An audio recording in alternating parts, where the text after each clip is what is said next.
ગુજરાતીની લાઈવમાં આપનું સ્વાગત છે। રાજકોટ જિલ્લાના ઉપલેટામાં આહિરાણી સંગઠન દ્વારા આયોજિત મહારાસ સાથે 1400 આહિરાણીઓના સન્માનનો કાર્યક્રમ યોજાયો।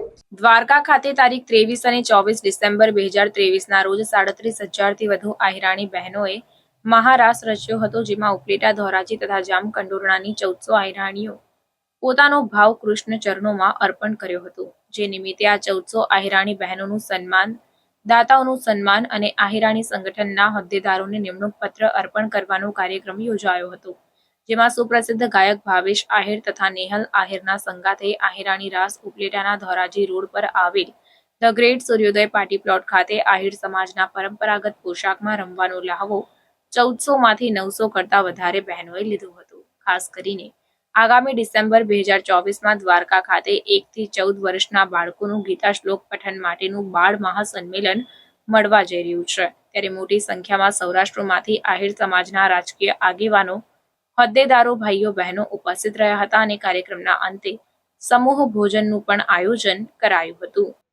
જય દ્વારકાધીશ। મારું નામ તેજલ ચંદ્રવાડિયા છે અને આજે ઉપલેટા ખાતે કાર્યક્રમનું આયોજન છે, જ્યારે 23 અને 24 ડિસેમ્બર 2023ના રોજ દ્વારકામાં આહિરાણી બહેનો મહારાસનું બહુ સરસ આયોજન હતું અને એ વ્યવસ્થિત પૂર્ણ થયું હતું। એના સન્માન જે આહિરાણીઓ અહીંથી મહારાસ રમવા માટે બહેનો ગયા હતા, તેના સન્માન પત્રિકાઓ આજે ઉપલેટાના દરેક બહેનોને મળવાના છે, જેને હાજરી આપી હતી તેણે। અને બીજું આજે એ કાર્ય છે કે અમારા ઉપલેટાની જેટલી આહિરાણી બહેનો છે એનું સંગઠન અત્યાર સુધી ન હતું, તો હવે એક નવું સંગઠનનું આયોજન કરવામાં આવ્યું છે।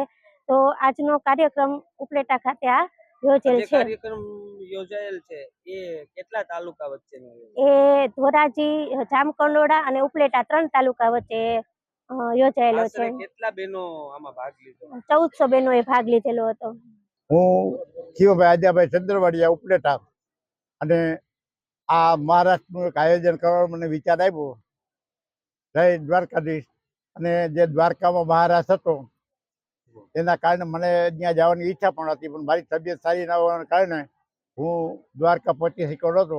પછી મને મનમાં એવો વિચાર આવ્યો કે આપણે ઉપલેટા, ધોરાજી અને જામકંડોરણા વિસ્તારના જેટલા બહેનોએ મહારાષ્ટ્રમાં ભાગ લીધો છે એ બધાને આપણે આમંત્રિત કરી અને ઉપલેટાના આંગણે આ ફરીથી મહારાષ્ટ્રનું આયોજન કરી અને દરેક બહેનોનું, માતાઓનું સન્માન કરી તો મને વિચાર આવ્યો, એટલે આ પ્રોગ્રામ કરે છે। ડિસેમ્બર 2024માં જે મહારાષ્ટ્રની સ્મૃતિ દિવસને યાદ કરી આહિર કુળના બાળકો 1 થી 14 વર્ષના બાળકો મહાબાળ સંમેલન લઈને અમે લોકો આવી રહ્યા છીએ। તેની અંદર સહયોગી ટીમ છે અમારે ઓલ ઇન્ડિયા યાદવ મહાસભાના અમારા પ્રમુખ શ્રી અમિતાબેન બંધિયા, તેમજ દરેક જિલ્લાના મહાસભાના પ્રમુખ તેજલબેન ચંદ્રવાડિયા, એવી જ રીતે દરેક જિલ્લાના બહેનોનો પણ સહયોગ છે। અને આ અમારું લક્ષ્ય છે 5000, ભગવાન શ્રી કૃષ્ણને 5000 વર્ષ થયા છે દ્વારકામાં પાછા ભગવાન આ પૃથ્વી ઉપર બાળકોને મળવા આવે, જેમ અમારા આહિર સમાજના તમામ કર્મભૂમિ, જેમ ઈશ્વર યાદવોની કર્મભૂમિ છે, એમ જે બાળકોનું પણ ત્યાં પોતાનું કર્મ કરે અને ગીતા જે આહિરાણીઓને જે ગીતા ગ્રંથ ભગવાનના સોગાતમાં મળ્યું છે એ જ ગ્રંથના શ્લોક લઈ અને બાળકો પ્રભુને અર્પણ કરે, એ ઉદ્દેશ્ય તેમજ સમાજની સંસ્કૃતિ અને વારસાનું જતન થાય, તેમજ બાળકોને જન્મથી જેનો પાયો મજબૂત બને અને સંસ્કારોથી પાયો મજબૂત બને અને ક્યારેય આપણા સમાજના બાળકોના જીવનમાં અર્જુનને જેમ વિષાદ યોગ આવ્યો, એમાં આહિર કુળના બાળકોને ક્યારેય વિષાદ ના જાગે, એવા ઘણા બધા ઉદ્દેશ્યથી મહાબાળ સંમેલનનું આયોજન દ્વારકામાં ડિસેમ્બરમાં કરવા જઈ રહ્યા છે।